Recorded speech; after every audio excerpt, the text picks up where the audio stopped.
আমি শুনছি যে আমার মায়ের কোনো মানে সমস্যা হয়েছে, তা আমি রাত্রে আসতাম, আমি রাত্রে আর আসি না। পরের দিন সকালে আসতে আসতে আমার 8টা বেজে গেছে। 8টা বাজার পরে আমি বাড়িতে আইসে দেখি যে বাড়িতে 3জন লোক আছে মুরব্বী, এই হোসেন ফাটোয়ারি, তারপরে দিয়া খলিল ফাটোয়ারি আর ওই যে মুসলিম ভাই হ্যাঁ আসছিল। আমি আসার পরে আমি মেয়েরে রেডি করেছি, আমি মেয়েরে নিয়ে টেস্ট করামো যে ঘটনা সত্য কি না। আর আমি 2-1জন মানুষ জানামো, মেম্বার জানামো। আমি এদিকে আসতে লইছে হেরা দেখি যে নগদে হেরা আইয়া পড়ছে, এখন আমার কোনো দিকে যাইতে দেয় না। দ্বারা আমরা এদিকে একটা মীমাংস করতেছি, আমরা দেখতেছি কি করা যায়। হেরা আমার মানে কোনো খোঁজে আমার বাহিরে হইতে যায় না। আমি কাছে ঠিক আছে আপনারা কি বলতে চান চাই দিই বলেন। ও তারপরে হ্যাঁ রহিমরা আনাইছে, আনানোর পরে হ্যাঁ কি দিয়ে কিছু কিছু জিজ্ঞেস করার পরে হ্যাঁ 2 সাইডে থাবড় দিয়ে বার করে দিছে। আর আম করে 5,000 টাকা হাজছে। 5,000 টাকা হাজার, আমরা কোনো টাকা পয়সা নেই না। তারপরে আমি চলে আইছি। এখন যেহেতু আমার মায়ের সমস্যা, তাহলে আমি আমার মায়ের আমার নিজে টাকা যাক পয়সা যাক আমি মায়ের চেক করামো বা ইয়া করামো, পরীক্ষা করামো। তো এটা কইছেন আমি আইলাম যে আমি সদরে কল দিছি, যে আমার একটা মামা আছে সদরে কল দিছি যে মামা আমার মেয়ের এই সমস্যা, আমার মেয়েটারে আমি একটু পরীক্ষা করামো। কয় না এটা তোমার থানার যাইতে হইব, থানার যাই থানা করে তোমার মেয়েরে পরীক্ষা করাইব। তা আমি তাহলে আমি তো আর থানা যাবো না, তাহলে আমি রাসেল মেম্বারের কাছে যাই। আমি মেম্বারের কাছে আইসি, মেম্বারের কাছে আমি জানাইছি, মেম্বারে বলতেছে যেহেতু তোমরা আগে নিতে পারলে না, সমাধান হয়ে গেছে, তাহলে তুমি হেলথ কাছ থেকে একটা স্টাম্প নাও যে আমার মায়ের পরবর্তীতে যদি কোনো সমস্যা হয় তাহলে আপনারা রিস্ক। তারপরে দিয়ে হ্যাঁ আমার বলছে আমি হ্যার কাছে আবার গেছি, হোসেন ফাটারির কাছে গেছে যে আমার মেয়ে যদি পরবর্তীতে কোনো সমস্যা হয় তাহলে আপনারা এটার একটা সাইন দেন যে কোনো যদি সমস্যা না হয় যে আপনারা ইয়ে আসছিলেন। আচ্ছা ঠিক আছে, আমরা এটি দিতে পারতাম না, সাইনটা লাগবে না, তুই কি লেদা বুঝলি, তুই কি বুঝোস না, তোরা কইছি টাকা পয়সা নিয়ে মাইয়া করে একটু দেখাইতি, ওষুধ খাওয়াইতি, তুই তো ওষুধও খাওয়াস না, দেখাস না। আমি কখন আমার টাকা পয়সা লাগবে না, যদি আমার মায়ের সমস্যা হয় আপনাকে দুয়ারে দুয়ারে আমু আপনারা টাকা দিয়ে আমি আমার মায়ের ওষুধ খাওয়াবো। এটা কইছি আর কয় হ্যাঁ গো বইনের জামাই হ্যাঁ গো দ্বারা যা, ওই যে খলিল ফাটোয়ারি গো বইনের জামাই খলিল ফাটোয়ারির কাছে যাইতাম।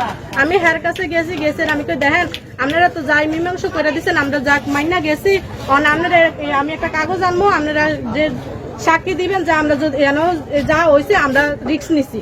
এটা কয় যে তুই কি আমাকে ঝামেলা দিতে ফেলাইতে চাস না। আমি কই না কোনো ঝামেলা, এটা ওই যে খলিল ফাটোয়ারি কইছে। আমি কই না কোনো ঝামেলা দিতে তো আমি ফাটাইতে চাই না, আমি মাইয়ার চেক করামো। মাইয়া চেক করাইতে কইতাছে আমার কইছে তাছে থানা যাওয়া লাগে, আমি থানা যাইতাম না। যদি আপনারা এটা যদি সিগনেচার দিয়ালান তাহলে আমি আর কোনো দিকে যাইলাম না, আপনারা এটা সিগনেচার দেন। এটা কয় না সিগনেচার দেন লাগতো না, আমরা আছি, যদি সমস্যা হয় আমরা কি মরে গেছি এটা কইছেন। আমি কই না আপনার মুখের কথা কইলে তো হতো না। আপনাকে কেউ চাপ দিছে এই বিষয়ে বাড়াবাড়ি না করার জন্য, আইনকে আশ্রয় নেওয়ার জন্য চাপ দিছে কেউ?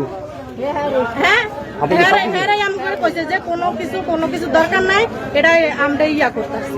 হ্যাঁ মানে হ্যাঁ কইছে, তা আমি আর কিছু কই না। হ্যাঁ সাইন দেন, আমি কই তাহলে আপনি আমার কোন সময় জানাইবেন যে আমার সাইন দিবেন না, না দেবেন। কয় তুই সন্ধ্যার পরে আইস, আমি সন্ধ্যার পরে যাই না, সকালে গেছি হোসেন ফাটোয়ারির বললাম যে আপনারা দুজনে কি মীমাংসা করলেন যে আমার ইয়া সাইন দিবেন নি। কয় সাইন দেওয়া লাগতো না, সাইন দেওয়া লাগতো না, তোমরা ইয়া করছে, যদি সমস্যা হয় তাহলে আমরা আসি, মইরা যাইনি। এরা কইছে না আমার তো আমি তো আবার ছাত্রী চাকরি করি, আমি আবার চলে গেছি, তো আবার কালকে বিকালে আমি আইলাম, বিকালে আইছি। আমি উচিত বিচার চাই যে আমার মেয়ে তো আমার বিয়া শাদী দিতে হইব, আমার মেয়ে দেখেন না, আমার মেয়ে তো বিয়া শাদী দিতে হইব, যে আমার মেয়ের একটা ভবিষ্যৎ আছে, আমার মেয়ের একটা ভবিষ্যৎ আছে, যে ওর দেখা দেখি যেন মানুষের সতর্ক হইতে পারে, যে আরো কারো যেন এরকম না করতে পারে। আমরা উচিত বিচার চাই। যে কাজটা করছে নাম কি? রহিম ফাটোয়ারি। কোন জায়গায় করছে কাজটা? এটা ওই বাগানে করছে। যে শিশু আপনার মেয়ে? জি।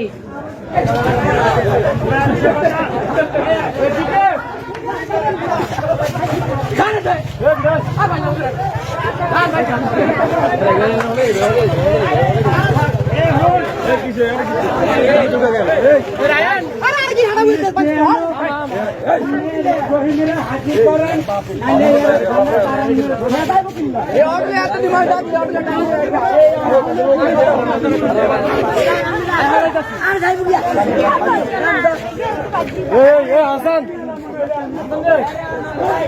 বাংলাটা টুক করে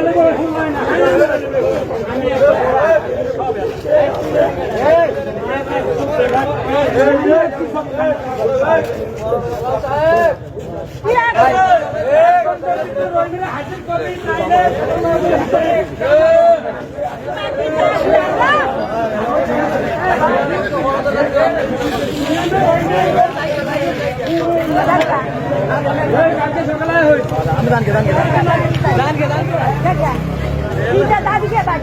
মাথা তুতেরা ও তোর বাবা কামালে করে আনো ওই মাথা তোর বাবা কামালে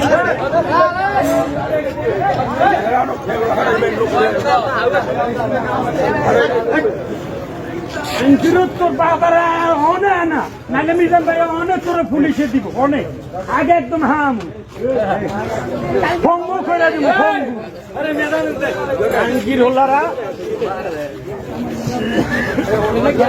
কত বড় জঘন্য তারক সন্তান